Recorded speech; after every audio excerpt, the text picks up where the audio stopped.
So coming into 2019, the objective was to win the Superstock Championship for Buildbase Suzuki. I finished second in 17, Billy McConnell finished second in 18, and I guess the team and Suzuki brought me in to try and win that championship, which is what we did.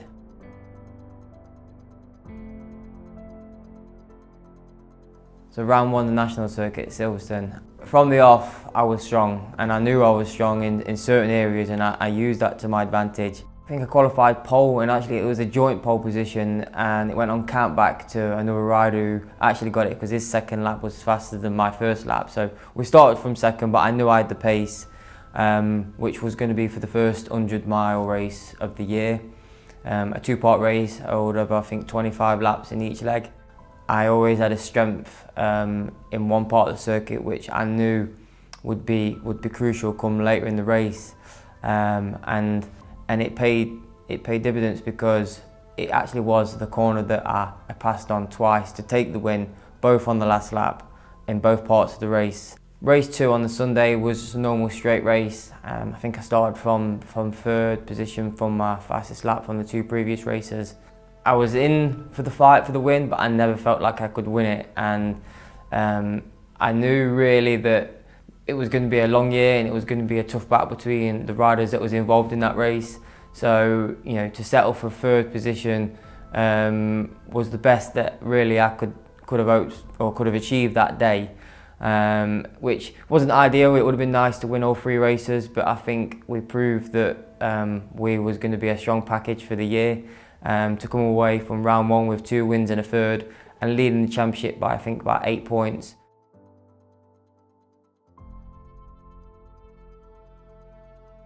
The second round was Oulton Park. We topped every session from Friday through to Saturday, and then really Saturday was a little bit special because in qualifying I posted some lap times that even I didn't think was achievable really. You know, the lap time that I did to put it on pole position, it would have put me through to Q3 in the BSB class.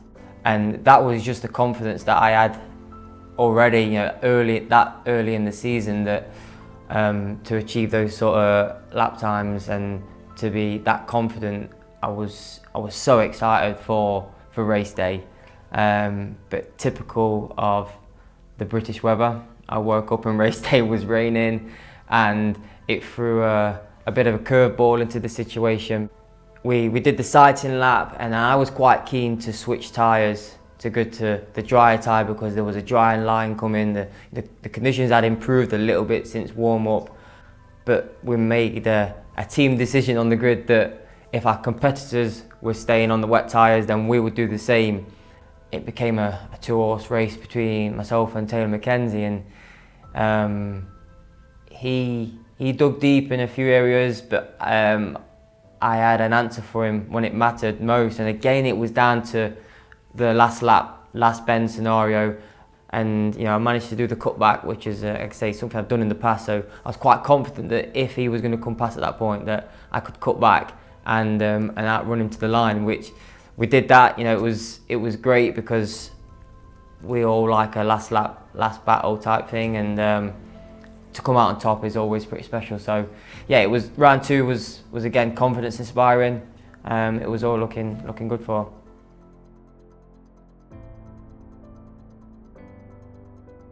Round 3, Donington Park, topped every session right up through qualifying, and then Saturday afternoon was the second of the 100-mile races.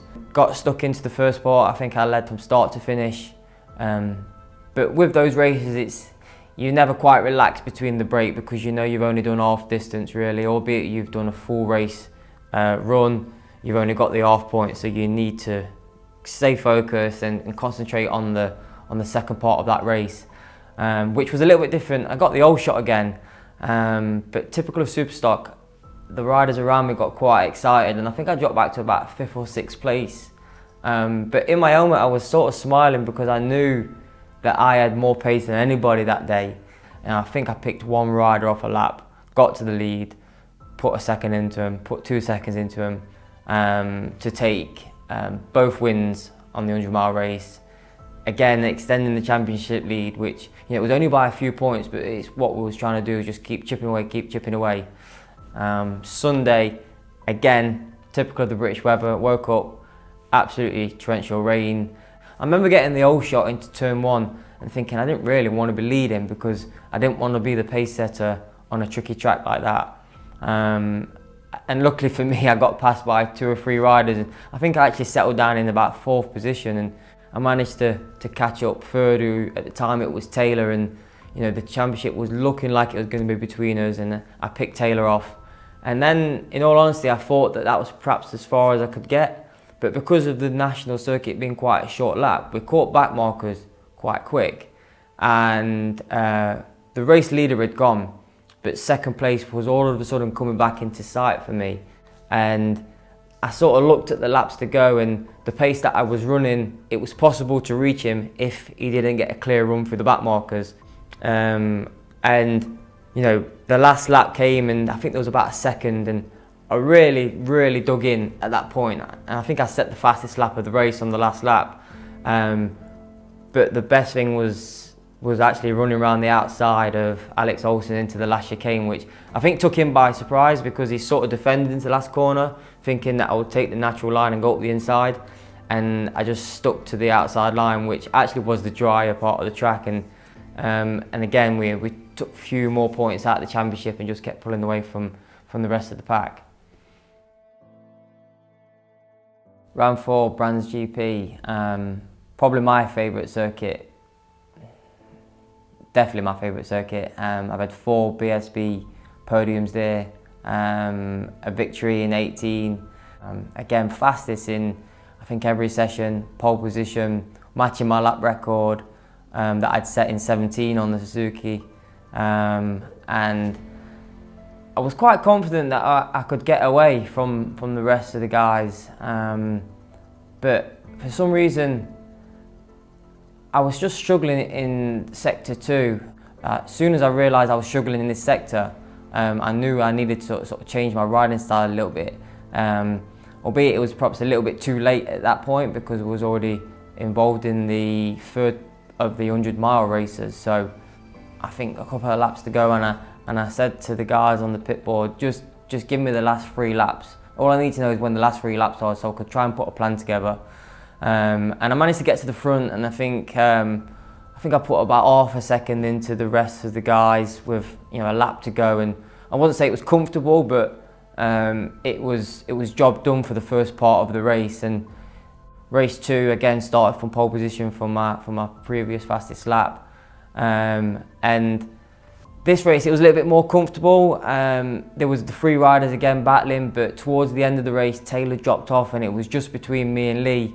And I actually, I won't say I let him lead, but I was quite comfortable with him leading going into the last lap, knowing that I was strong enough to put a move on him. And I perhaps put on one of the best moves I've ever pulled off, really. I went round the outside on the run into the last corner into clearways, which is a move you don't really see very often. And I can remember getting into the dip of clearways thinking, that was some move, that was impressive. And cracking the throttle as you do, clicking 4th gear, and I looked at the guys on pit wall, and I can almost picture their face because they could see that Lee was coming at quite a fast pace because he got such good drive out the last corner, unbeknown to me. And I sort of tucked in, looked at the guys on pit wall, and it's amazing. It's almost like slow motion at that point because I could see them there, I could see the checker flag, I could almost see the line. And I can remember thinking, 2 wins, perfect start. Just as I got to the line, Lee came past me on the outside and that dragged me to the line, and I'd never been so deflated. But great racing, and we were still, we're still extending the lead in the championship. Sunday, again, the conditions changed for the worse. It was raining again, but this time it was torrential. There was no chance of a drying line. Taylor came past me, and the time he was taken away from me, I couldn't pull back. And the rain was that bad that I can remember thinking 2 or 3 laps to go, one mistake could be very costly. And sometimes that's what you have to do. You have to think with your head. And I've been around long enough to think, second is good enough today. And I was happy to come away with what we had the results that weekend.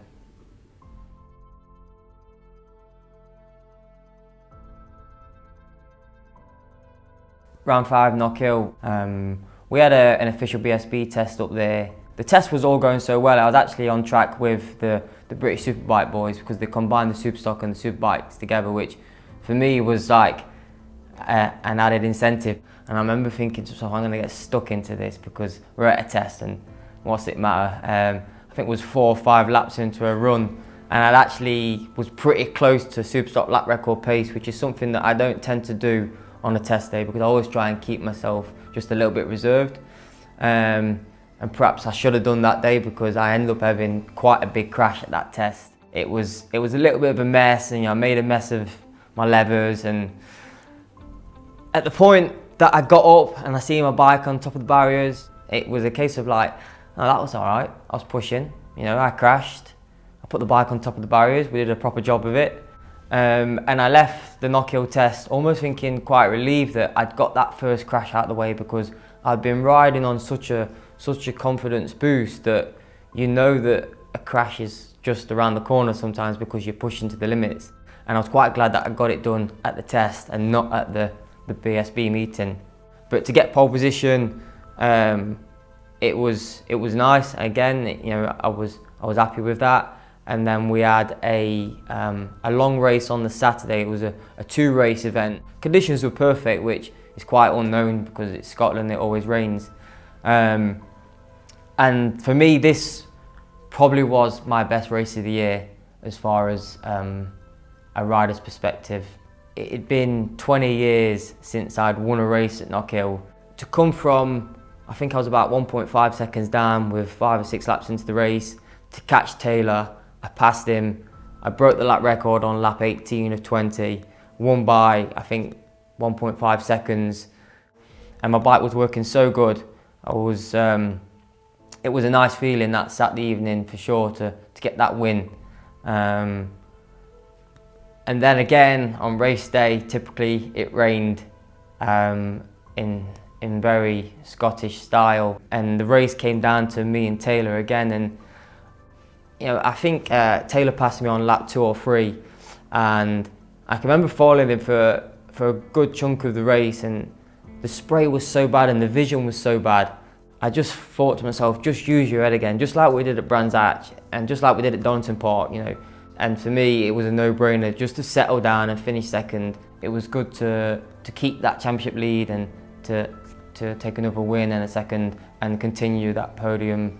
The 100% record on the podium. Round 6 for the Superstock Championship was actually held with the World Superbike at Donington Park. That weekend, Taylor Mackenzie's pace was so strong. I knew it was going to be difficult, but I knew it wasn't impossible. He qualified pole, I think I was second. One thing for me is the Suzuki is probably the best bike I've ever been on as far as getting off the line is concerned. I'd probably done 6 or 7 whole shots already this year, so I knew that I was going to be first into turn 1, and I was. Taylor came past me on, I think it was about lap 2, and I was ready for it because I knew his pace was that strong. It got me within 1 lap, and I remember thinking, I've got to dig in here. We've got a race on our hands. And then Lee Jackson came past me, and my mindset changed a little bit because I felt that perhaps Lee could almost pull me back to Taylor. I settled into third position for a short space of time, I think about three laps or so, and then realised that actually we wasn't catching Taylor and I needed to do something about it. And I remember passing Lee back into turn 1 and putting a lap together that I think was something like 4 tenths faster than my qualifying time, and I still hadn't caught Taylor at this point. And I thought, if I'm doing 30.5s, he's going even faster, and I knew that that record was a 30.8. I was happy with my performance because I knew how hard I tried, but I knew that we needed to improve because I knew I was coming back to Donington Park for the GP circuit later in the year, and it could be a crucial part of the year because it was the second to last round of the season. So, I took it on the chin. We finished P2, Taylor won, He took a few points out of us as far as the championship was concerned. So, you know, it was a lesson learned that day.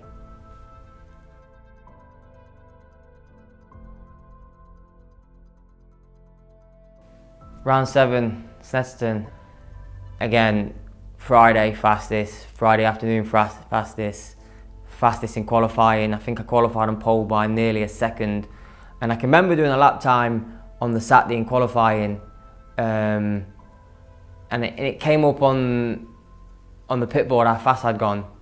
And the first thing I thought about was I struggled to do that on the superbike this time last year. And that was just where I was with my bike at this time. You know, to be doing superbike lap times, I know I've got something special underneath me. Confident for the race, perfect conditions, you know, the sun was shining, and I felt like I was just going to check out. In my head I was going to win by 10 seconds. But from somewhere, Lee Jackson found some pace that he hadn't had all weekend and made me work for it, harder than what I wanted to work for it. And it was quite a memorable race because he kept stuffing up the inside of me into a few corners, but he never quite made the apex of the next corner. So every time he passed me, I passed him straight back. He actually had to break the lap record to get back to me. It just shows how much the pace was running at. He broke the lap record, he got back to me, and again he made one of his lunges, let's say, into one of the corners, and there was no way he was going to make the next corner and make the next apex. And I can remember seeing him just fly past the apex. This is on the last lap, so at that point I knew I'd won the race, and I took a little look across at the screen because they had some big screens up and I could see him on the grass. And you know, it was, I knew at that point I'd won. Everybody came away smiling, but most importantly we came away extending the championship lead, something that had been stationary from Knockhill.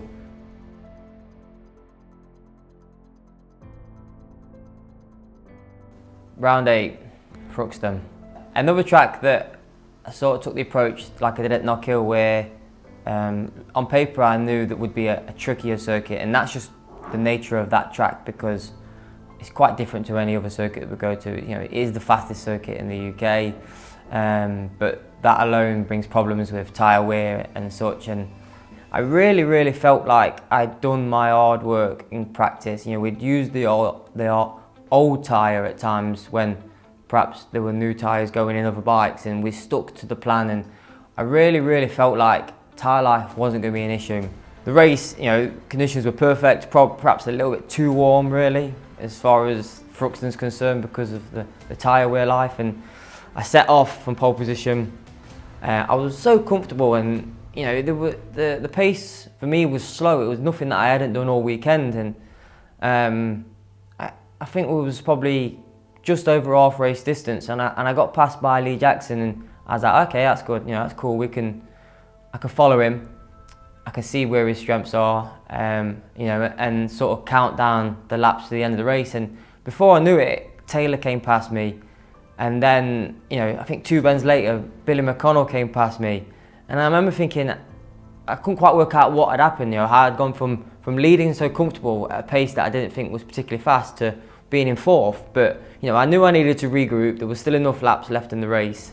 When I knew I needed to go, I think there was 2 laps to go, and I thought, right, I need to go now. I need to be a little bit closer to the front if I'm going to win this race. You know, it was so sad to see that lead 3 riders, or the fight for that podium, just creeping away because we hadn't been off the podium all year. And in my head, I thought, I'm going to put a season together and I'm going to be on the podium every weekend. And the fact that I'd finished 4th and Taylor had won, it took a good chunk of points out of me at that point. 9th round, Cadwell Park. A rider's favourite, a fan's favourite, but probably one of the most technical tracks that we go to on the calendar. The race, for me, at Cadwell Park is always a little bit different to other races. There's always a few more nerves. I don't know why. I think because Cadwell has been quite cruel to people in the past. But I knew what I had to do. Perfect start. Led from lap 1. Quite comfortable. I think there was 2 or 3 quite close to me in the race at that point. Taylor McKenzie again was there. Lee Jackson, who is the absolute outright lap record holder at Cadwell Park, so I knew he was going to be strong. Pace car came out, I think it was halfway through the race, and I just regrouped a little bit, and I wasn't really getting away, but I was quite comfortable where I was, and I thought to myself, I need to put a plan together here. I think the pace car was out for 2 laps, and the plan was, after the pace car goes in, a nice steady lap, make no mistakes, and then the second lap after the pace car, give everything I've got and see if I can break them. It's like a relief that you've just put this plan together and it's worked. And I went from the second lap after the pace car, matched the lap record, pulled a 1.2 second gap in 1 lap at Cadwell Park, which is a pretty special place. Coming off the back of that 4th place at Thruxton to then go straight back to the top of the podium at Cadwell Park. It was, I felt we'd put our mark back on that championship.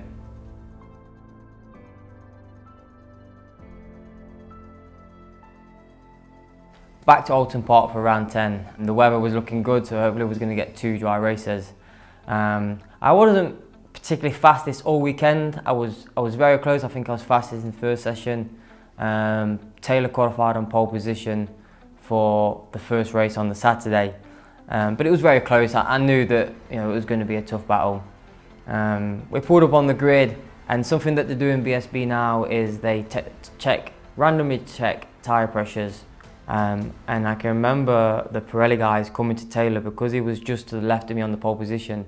As a rider, I didn't know what I was looking for as far as what the tyre pressure gauge should read, but I remember seeing a number, and for some reason alarm bells rang in my head, and I said to my mechanic, and I just gave him the nudge, and I just said, "Is that right?" And he seen the pressure gauge, and the pressure gauge, I think it was something like 0.2 of a bar under to what it should be. And it doesn't matter who you are or what team you are, if your tyre pressure is below that set target, you're pushed off the grid. I'm now second on the grid, if you like, but I'm almost pole position because I can see his bike being wheeled off. And the last thing that my mechanic says to me, he says, "No pressure, just do what you got to do." And that just put the world of pressure on my shoulders because it was mine for the taking now. I knew that this was a crucial part of the championship. I set off, I led from start to finish. My race pace wasn't particularly fast, but it was consistent. I pulled away, I think I pulled about 2.5 second lead over Lee Jackson. Didn't set the world on fire, but did exactly what my mechanic told me to do. Ride my own race, control it from the front, and whatever happens to Taylor happens. But his pace was very fast, and he managed to get back up to 6th position. Some strong points, but the points gap had changed quite a bit, and it wasn't really until Saturday night that I got told that if I beat him on Sunday, we could win the championship because the points had turned that much. And I didn't really like the fact that I'd been told this because, again, it's something that as a racer you just want to get on with what your job is. And I'd seen Taylor's pace was so strong coming through the pack that starting from pole position because he'd set the fastest lap in race 1, I knew that his goal or his aim would be to lead from the front and try and win, because anything other than that, I would be champion. So it was quite a strange evening knowing that potentially I could win my championship on the Sunday, but I was trying to put that to the back of my mind and just get on with what I needed to do. And a little bit nervous for the start of the race, but nothing out of the ordinary. I just thought, just treat it like any other race. We're still in theory, we've got 3 rounds to go, including Oulton Park. So we set off, and typical, exactly what I thought, Taylor set the pace. I think he broke the lap record on lap 2 or 3, but I was hanging in there, and I was giving him +0 on his board for the majority of the race. So when the pace car came out, I just gave myself a minute, just composed myself. I remember taking the tear off, having a little bit of clear vision and thinking, right, there's 5 to go. Let's see what we've got. He set off again, pace was straight back down to lap record pace. And I didn't really have anywhere on the track that I felt I was better than him. There was a few areas where he was better than me, but I could only match him in certain areas. And I really didn't know if it was going to be possible to make a pass. But he didn't know that. All he kept seeing was +0 on the board. With 2 laps to go, he rolled it out of turn 1, and I knew straight away what he was doing. The fact that I'd kept him at +0, I think he wanted to see my strengths of the track, and because he couldn't get away, he didn't know that I was hanging in there. I led for the last 2 laps, and I really pushed in a few areas, and those areas were on the brakes, because I felt if he was going to try and overtake me, it was going to be in one of the braking areas. So if I could prove to him that I was strong on the brakes, then it would take something special for him to outbrake me. We started the last lap, and I defended in a couple of areas where I thought he might have a little go, and then we got over to, let's say, one of the most favourable parts of the track where you outbrake someone into his chicane, and it was an area that I felt strong, and I thought if he comes past me at this point, then he's going to do well to get it stopped. And I can remember hitting my braking marker, and the first part of the braking I remember thinking, I'm going too fast myself at this point, I don't think I can get it stopped. And then before I knew it, Taylor came into sight down the inside at a speed that I thought there's no possible way that he's going to get it stopped. And this part of the track, there's an escape road, and as quick as he came past me, it was down the escape road. I actually missed the apex of the first right because my braking marker had gone too far, so clearly I wasn't going to stop, but I managed to get it stopped for the corner. And the second he went down the escape road, I know, because I've been down there before, that you have to give so much time away before you can rejoin the track. It's impossible to get through the escape road and back onto the racing line without losing time. So you can imagine I'd gone from thinking I'm perhaps not going to make this corner on entry to change the direction left, thinking I've won the championship.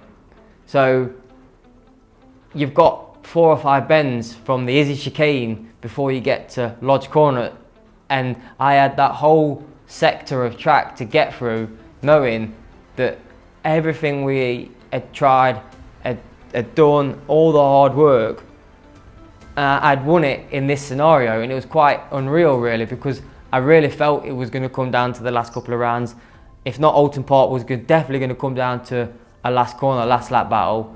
But I had sector 3 to get through with a clear mind, and I almost, it was like slow motion getting to the line to see the whole team, who at that point also knew that we'd won the championship. They was all out on the fence, and it was a sigh of release. But I'd never thought that I could be champion that weekend, and to get the championship won with 2 rounds remaining, it was job done. And it was a great weekend, and something that, let's say, as a team we've tried to achieve for 2 previous years, and we've managed to do it before the season's out on the 3rd attempt. So it was perfect.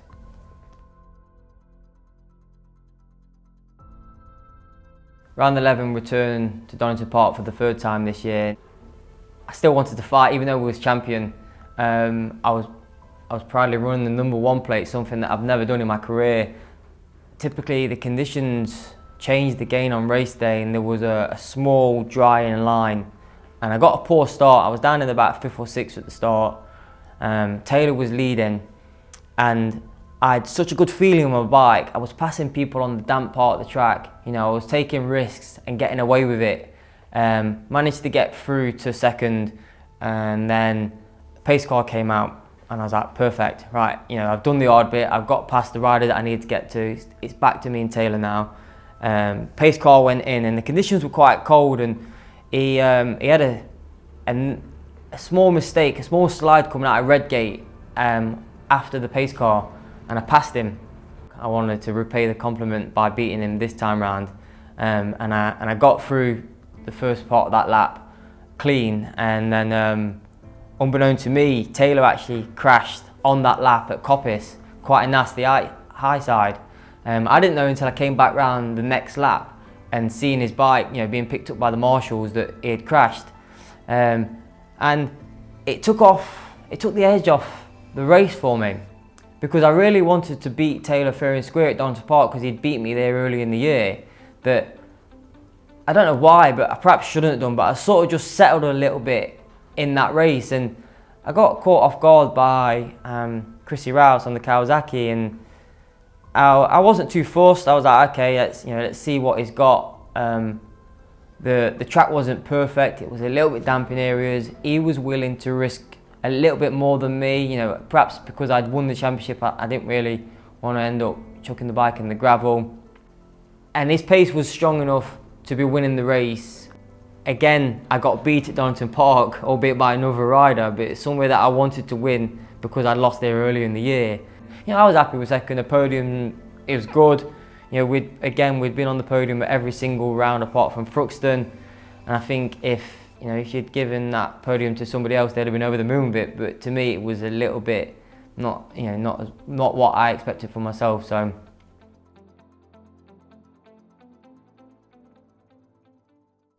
Then on to Brand's final, round 12. My objective was to go out as champion, to win the race. Weekend started perfect as it always does, fastest in every session. Ready for the race really, and it was a typical late October day, very, very cold. And as a rider you feel that in certain parts of the track, and for me, I felt it most in the two left-handers, Graham Bend and Surtees. I wasn't quite confident. I was quite conservative in the race. I led from the start. There was a couple of riders in the mix. Again, it was Lee Jackson, somebody who had beat me there previously in the year. And I think I led to 4 or 5 laps, and then Lee came past with such a pace that took me by surprise a little bit. Not so much in the rest of the track, but more so down to in those 2 areas of the track where I wasn't quite confident with my bike because I felt the temperatures were too cool. And he really was confident in those parts. And I got stuck in, and I managed to claw a bit of time back. And I felt coming into the last lap, I was the closest I had been to him for the rest of that race. So if there was any chance of winning it this weekend, then it was at that point. But he put such a strong lap together that I really had no answer. In all honesty, I have to hold my hands up and say I got beaten again, which was disappointing because Brands is my favourite track, and out of 4 races, I won 1. So Lee won. We finished second. I think I was half a second behind. As a whole, again was on the podium. The pace was there. We did everything we set out to, apart from that last little bit really. So as a rider coming into the season, you set yourself some targets, and this year we've achieved that and some, in my opinion. We've had 11 race wins, 7 second places, 3 thirds, a 4th, lap records, pole positions, fastest ever newcomer at the Northwest 200, followed by my first ever international road race podium with a 2nd. I felt that in Superstock alone we've raised the bar as far as the standard is concerned. Myself, Taylor McKenzie, Lee Jackson, we've stepped up and we've took it to the next level. And there'll be riders that are coming through that they want to get to that level, and we've set that bar pretty high. So it's been great for that. It wouldn't have been possible without Buildbase Suzuki and the package that they've gave me this season, and I'm very grateful for that. And everything that we've achieved, it wouldn't have been possible without all these guys.